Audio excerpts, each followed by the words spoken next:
From the far reaches of the Milky Way galaxy, it's Retro Nerd Girl with a film review for you. Today I'll be reviewing Catwomen of the Moon, released in 1953, starring Sonny Tufts, Victor Jury, and Marie Windsor, directed by Arthur Hilton. Genre: adventure sci-fi. My rating is a 6.7. The synopsis is: astronauts from the Earth are sent to the moon on a scientific expedition and find an ancient civilization of alien Amazons that live there. These alien women use their charms to advance their plan to take over the Earth.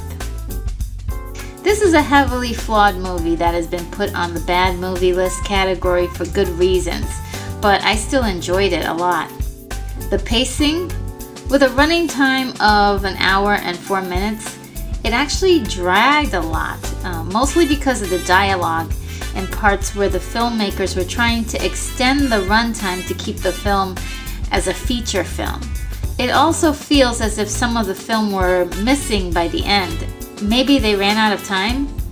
The story seems like a very good idea, but it gets undermined by its own characters in the script. They really try to be clever though, but how do you have a scientific expedition without scientists on board? I don't know. Yep, there are no scientists on this mission, so it seems kind of weird. The challenge here would be the alien women, which are referred to as the Catwomen. I suppose for a lack of a better term, they're called Catwomen, but they don't really have any cat qualities at all, unless you were in 1953 and you never saw a woman in black leotards before. I suppose then you'd say, oh, that looks like a Catwoman. And we have to consider that kind of stuff. However, they don't look like Catwomen at all, or talk like them, or have any cat references at all. The Catwomen are pretty much the most likable of all the characters in the film. The three lead Catwomen are Alpha, Beta, and Lambda. These are the leaders of the Catwomen, and Alpha is actually the leader of all of them, and she's hell-bent on taking over the Earth because the breathable atmosphere on the moon is actually vanishing. So she wants to bring her culture to the Earth people and continue the line of her people. She actually has a noble cause here, so you feel for her character, even though she's going about it in a very obnoxious, kind of brutal way. Beta is basically her loyal follower, but she's quite murderous and ruthless. So she's kind of like a henchman. I like her character a lot. Lambda, however, who I also feel sympathy for, actually ridiculously falls in love with one of the Earthmen the instant she sees him, and actually helps the Earthmen, even though it could lead to the eradication of her people. However, it's kind of interesting to have that person who kind of sympathizes with the Earthmen, only because she herself wants to go to Earth and live amongst the Earth people. I can't say that the plan of the Catwoman is brilliant, because the idea was to hypnotize a woman from Earth and convince her to bring the Earthmen to the moon so they can steal their ship and take it back to Earth and repopulate on Earth. I don't it's kind of a weird thing. I mean, if they would have just let the Earthmen come and go as they please, I think eventually some Catwomen would have ended up on Earth. For me, my favorite is Alpha. She's definitely very bossy, very assertive as she activates her plan. And it's, like I said, it's not the smartest plan, but at least here we have her with a noble cause to try to help her people. And she exhibits the qualities of a leader. The empathy in the story really centers around one lone female astronaut and her psychic connections with the aliens. They are using her to access a way to get to Earth to repopulate their race. the typical goal of most female aliens in B movies, unfortunately. Fighting for Helen's affections are Laird, the leader of the expedition, and Kip, the co-pilot and former love interest. The Catwoman orders Helen to spend more time with Laird because of his knowledge of flying the ship, even though she does not love him and still is in love with Kip. You know, it's hard to feel anything but contempt for Helen because she never ever has any control of herself. And when she does finally show who she really is, it's so passive, and if she's not under the spell of the Catwoman, she's under Kip's spell. And it's like, why does she like Kip? It doesn't make sense because he isn't really that nice to her. He like grabs her all the time, and he's demonstrative and not a likable guy at all. I don't know why she likes him.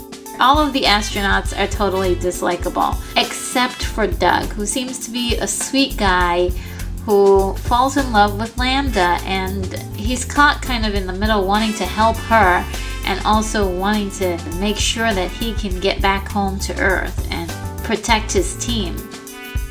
The technical aspects here. Catwoman of the Moon was a B movie independently made in black and white, produced by Jack Rabin and Al Zimbalist. The special effects never really looked real, even for 1953, but there was some effort placed into visually showing the audience the adventure that was going on, when a lot of movies around this time didn't even try. The filmmakers were bold enough to attempt to make matte paintings of the moon's landscape and the ancient world of the alien race of women. This is really good stuff. They made a really good effort. I like that. I like that effort. The wigs, the costumes, the makeup for the Catwoman were unique for the time and still look pretty striking, even to this day, which, you know, didn't go unnoticed by the public. The style has been recycled into pop culture, fashion, and other science fiction films. It's something that if you get any fans of this film, they love the look of the Catwoman. They had a very exotic look. In the story, there's a useless dance performed by the Hollywood Cover Girls, a dance troupe, I believe, at the time, that also appeared in a few other B movies with the film studio Astor Pictures. Astor Pictures also seemed to recycle a lot of their actors, a lot of their props and sets. And one particular prop that has been rumored to have been reused quite a few times is the spider that appears in the film, which also appears in Mesa of Lost Women and a few other movies. This is a prop they just really wanted to get their money's worth. The performances. Now, the performances for older movies are always going to be interesting.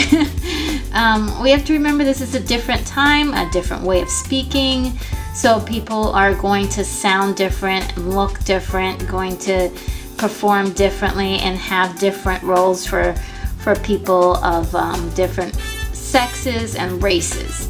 So what we're looking at, you know, some of the performances in this movie, or moments in this movie, the performances look very, very hilarious. And I'm sure they didn't really mean to go for it, but it just ends up being so campy and silly. You just have to start laughing in the middle of it. Like, there's a scene where Kip kind of bullies Helen into confessing what's going on. You know, if a guy did that to me, I would just totally slug him real good. I'll tell you that much. And then, you know, once she succumbs to him and starts confessing, they both kind of just go into this orgy of emotion. To their credit, they're doing what most actors were doing at this time. In the modern age, and we just have to take that into consideration when we're looking at these films, not to judge it completely too harshly.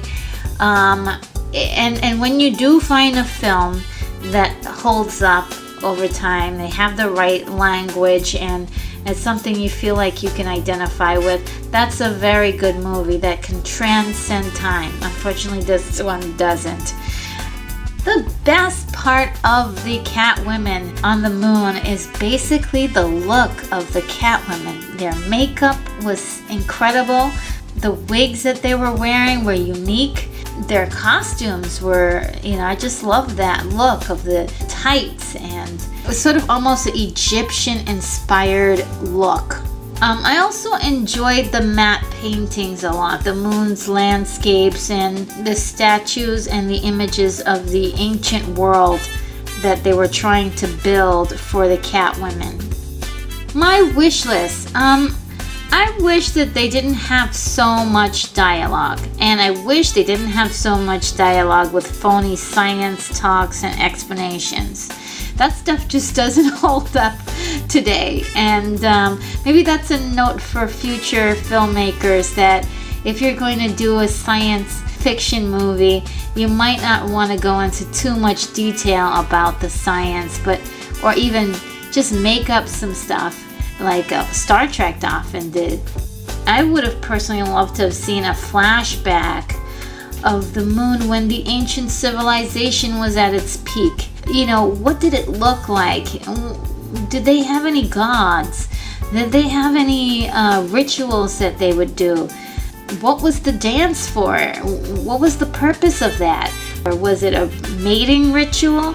Why was it in the film other than to, beguile the audience? On my wish list is that I wish I liked Helen more. I mean, she's basically the main character here, and she's not likable in the slightest. And I believe that the reason why she's not likable is because we don't know who she truly is. We really needed to see who she was before the alien women got a hold of her psychically. What kind of relationship she had with Kip. That would be great to know why she liked him, because he was unlikable. That's part of my wish list. Now the ending, unfortunately, the ending was so messy, and looks like if they ran out of time, and really much needed scenes were just not even included, and they just decided to tell us what happened through dialogue, which I thought was very unsatisfying, and it's not the worst though that I've ever seen, so it seems as if it was unfinished. In summary, in spite of what the movie's faults are, I like this film.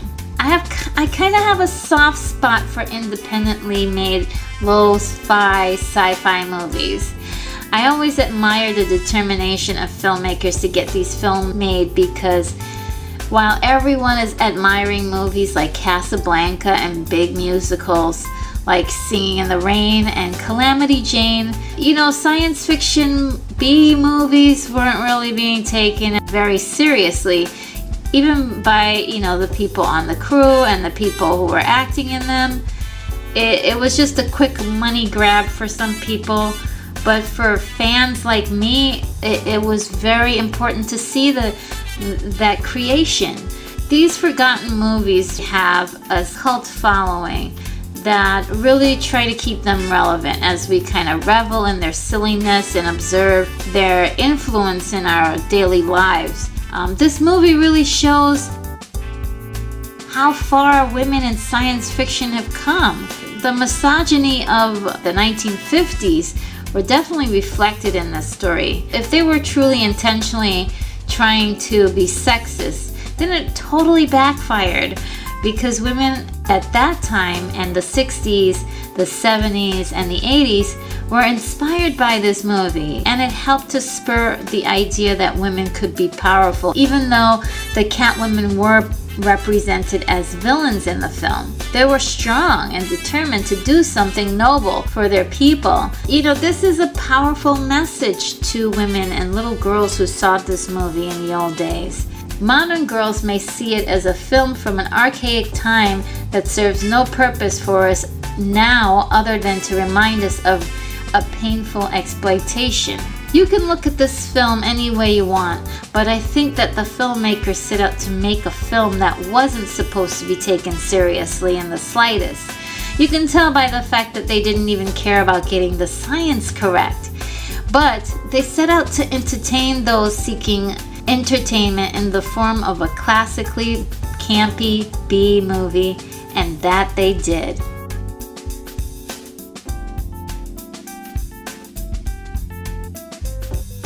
That sums up my review. I hope you liked it, and please make sure to subscribe to this channel.